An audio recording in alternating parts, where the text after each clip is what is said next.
Good morning, it's Debbie with the Pickin Coop Farmstead, and today what I'm going to be doing, let me show you. This is my little worm farm. Sorry. And I just lifted this up. This is the paper I keep over it. This is all the stuff I feed the worms. And what we're going to do is add water to this bucket. There's a hole right here at the bottom. Excuse me. And this is what I use for fertilizer on my garden. So you add the water.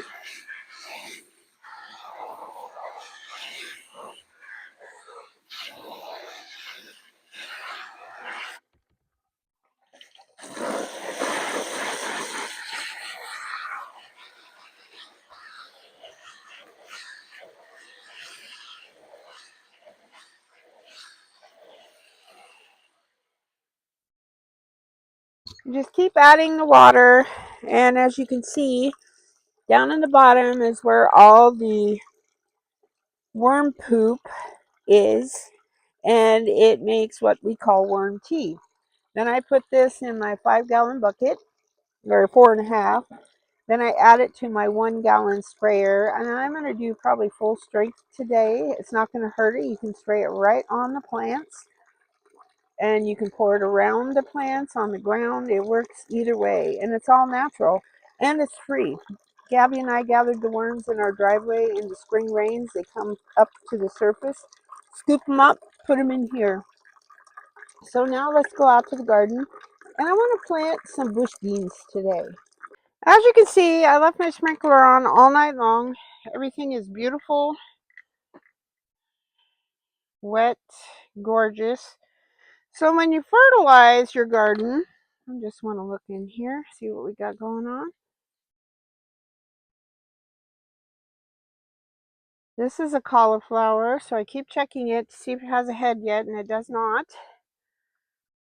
Got some little broccolis. No little broccolis as of yet. That cabbage is still hanging in there. But what I was going to say is you want to water first, and then, this is also cauliflower, and then fertilize. Because you don't want to dilute your fertilizer. Sorry, I'm just like taking inventory of what I got going on here. All right, so come along, let's do some gardening. All right, so if you can see this guy right here, it's a Cracker Jack. Oh, my dog's barking. It's a Cracker Jack marigold that the soil got so soft it flopped over. I think I'm going to make the executive decision to just pull it out, which makes me kind of sad. But let me show you something. If you can see, look how big and tall, and it is up against my cucumbers over here, and it's overshadowing everything. I was going to, let's just pull her out. I was going to trim these back. Chickens will eat all these. And I can trim the flowers off too, most of them, which is kind of sad. But look how much room there is now in here. And my little fern, my asparagus can flourish. And my tomatoes over there. And then also my cucumbers. So sometimes you just got to do that. And the bug pressure is not as bad now. So that's why I'm doing this. All right, so I'm in the bed across the way, and this little guy kind of flopped over. So I'm trimming these off because my little eggplants are getting overshadowed by this guy. So I'm not taking this one all the way out, but I did put a pole in here to help it. I'm going to go around this side and trim this up because my poor little eggplants need some help. And these are all non-diseased sections. that I'm cutting off. So I'm putting them right back in the bed. So I'm cutting all this stuff off below because I want my little eggplants to get sun, basically. Next year, hopefully I can remember that this little pepper kind of guy, ooh, I probably am going to regret cutting that big one off, but I did. So now the peppers as well as the eggplants will get sun. And boy, they're looking great.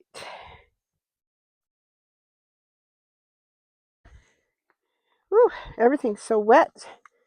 But I got it so wet that my bigger plants like that have flopped over. So that's not good, I guess. So here is another one. This is my big Cracker Jack.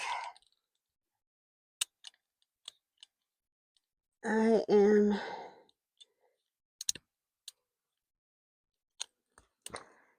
don't want it to shade out my peppers.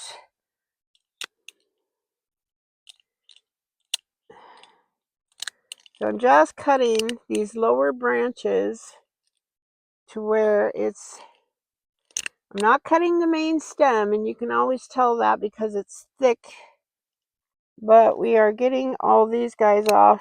As you can see, they're just shading everything out.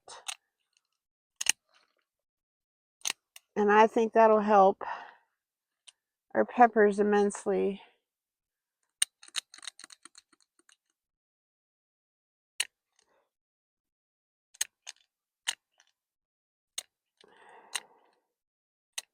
There we go.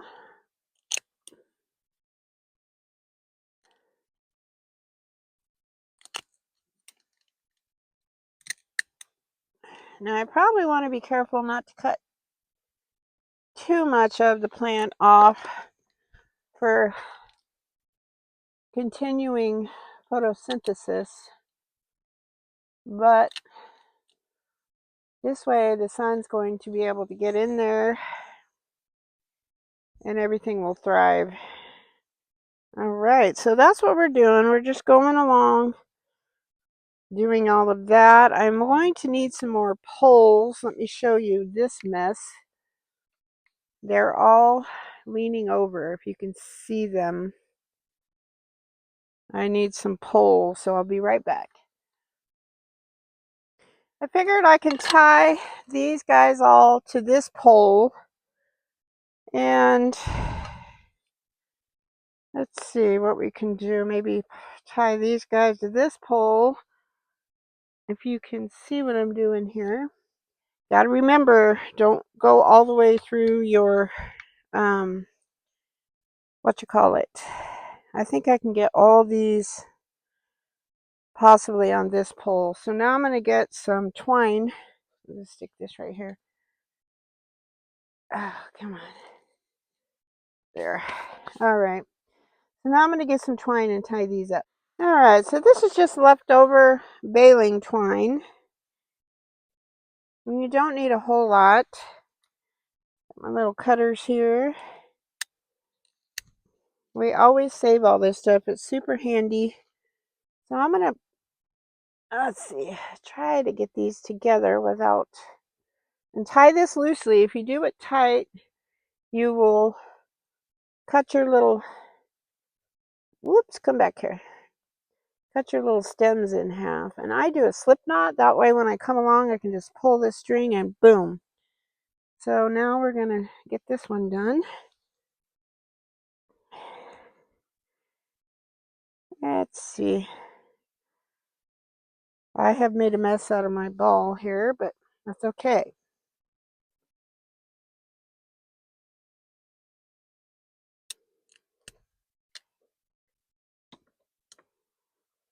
This is quite a grouping. We even have beans growing up in this bunch.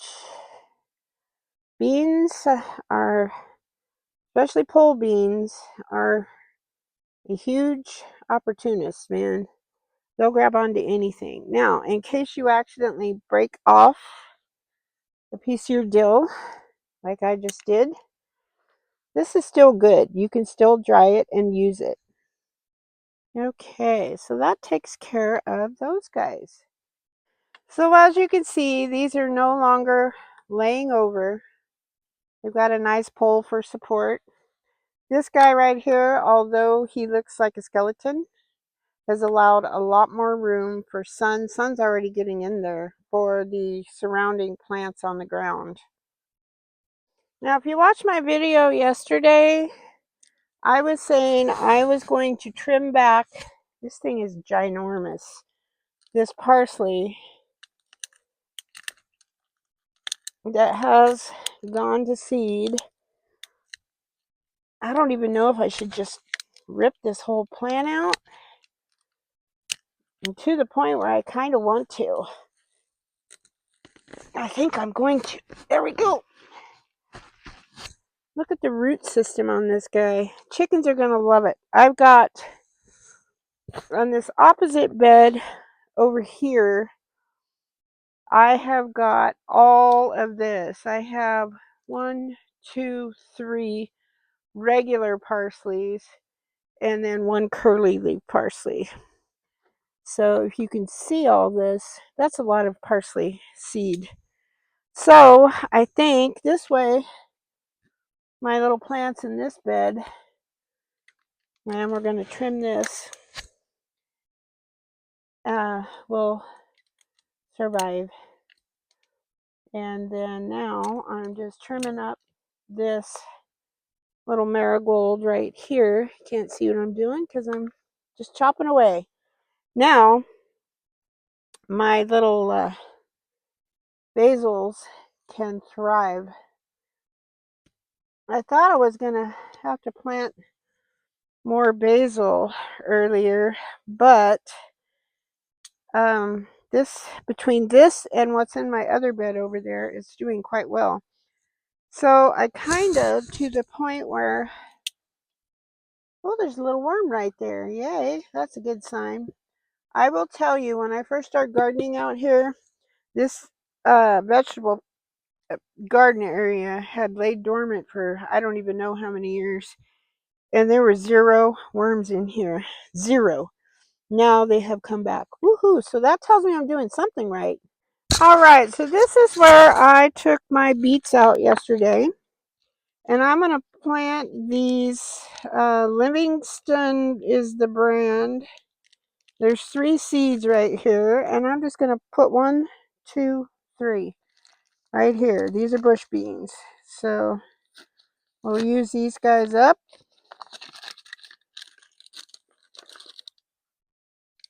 And it says on here, I never go by what they tell you. You plant them 1 inch. They can go in sun. They prefer sun. 46 to 50 days. They only get 18 inches tall, which I find they get taller. Thin to 4 to 6 inches apart. So you can plant them pretty close together. I don't know what I got here. Let's see. I only got 2. Oh, I thought I had 3. Come on, little fella, get out of there. Now, where'd he go? This guy doesn't want to be planted, which is contradictory. They want to grow. All right, so I am going to put 1 there. And right about there. And right about there. So then they go like, I just push them in the ground. In the ground. There we are. And I don't put my pine straw back up around these guys until they come up and they get about well, 4 to 6 inches tall. So these will be right up against the fence here. I am going to, whoops, I already made a mess with this. I will put this right here. And when I only put one, that means these guys. I'm going to put those right there. And at least I'll get some beans going. Alright, so what I'm going to plant right here, this is the end of my pumpkins slash squash bed. I am planting, these are called top crop bush green beans. These are also Livingston. These are some seeds that my sister got. I guess they donated them to her grange a long time ago. And she gave them to me, and they're all still viable, which is awesome. Now watch, these won't germinate. But same instructions, 1 inch deep, 6 inches apart. There's 1, 2, 3, 4,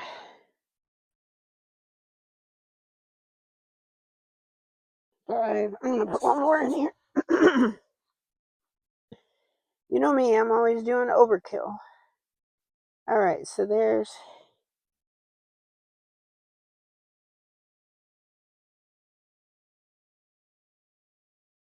got my little marker.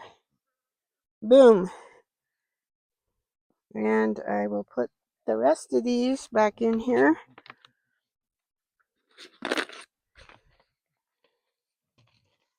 I hope you guys go and place your MI Gardener seed order list. And their customer service is absolutely fabulous, because if you watched my video yesterday, I only discovered that I only had, here, let me flip you up here.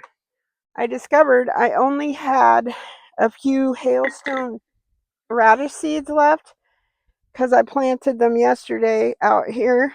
And so I thought, I wonder if I can do an add-on. So I emailed them, and you get this regular response, and it said if you have an immediate need with an order that you placed, or you need to cancel or something like that, to call them. They have a toll-free number. So I did, and this really nice girl answered the phone. She goes, I was just reading your email. And I went, man, you guys are fast. And I said, yeah, I forgot to add on the hailstone radishes. Could you give me 2 packages, please, if it's not too late? And she said, oh, not a problem. So she added them on, but my other order had already went out. They didn't charge me shipping for it. I was just like super, super impressed. I've never had to do that. But yeah, so place your order. I'll put I don't know how long their sale's going though, and I know it's 25% off.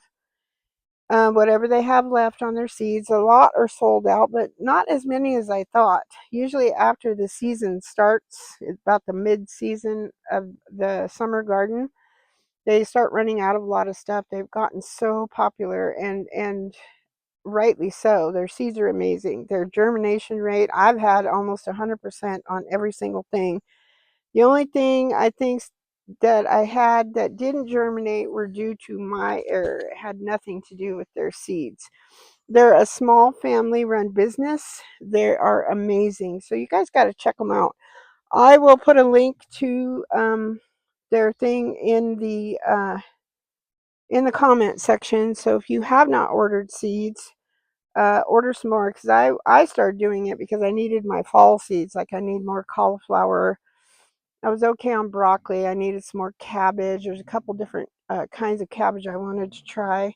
So yeah, give them a try. All right, well that's all I have for you today. I got all of my the giant big tall marigolds all trimmed up, so all my little peppers that are down beneath them can thrive, and then the tomatoes as they grow up, I even trimmed a bunch of those.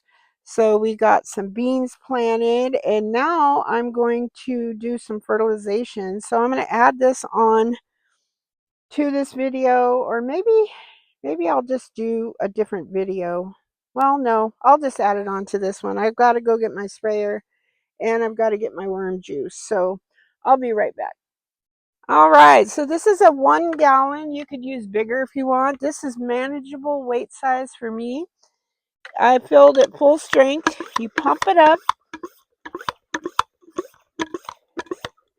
till it's hard to pump.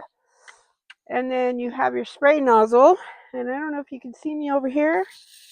I'm just going to spray each individual plant. It's all organic. It's non-toxic.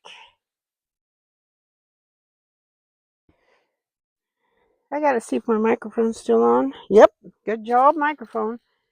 And it will suck it all up through the leaves. My little cabbages.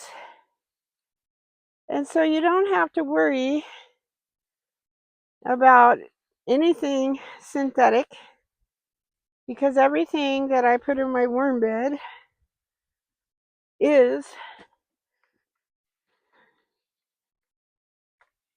everything that I would eat, except for the brown paper, of course, with no ink on it. But it's just that easy. But like I said, you want to do this after you have watered, because you don't want to wash this off. Got to get all my little Rudy Beggies. I don't know if you can still see me. Yep. Just going to town. Even my stuff for seed. My wasabi mustard, because I'm still collecting leaves off of that. And hopefully soon I will be collecting seeds. That takes a while. All right, so I'm going to go along and I'm going to fertilize all my little friends. I'll be back. One thing I forgot to tell you to do is to strain your worm juice. I have a screen at the hole at the bottom, but I think it has come undone. So before you pour your worm juice, strain it as you're pouring it into your sprayer. I just plugged up my nozzle. So this time around, I just filled it back up. Yeah, you'll have a mess. Okay, that's all I have for you guys today. I hope the sun is shining where you are. I hope you're happy, healthy, safe. And thank you so much for watching. God bless. And I'll see you next time. Happy gardening. Bye-bye.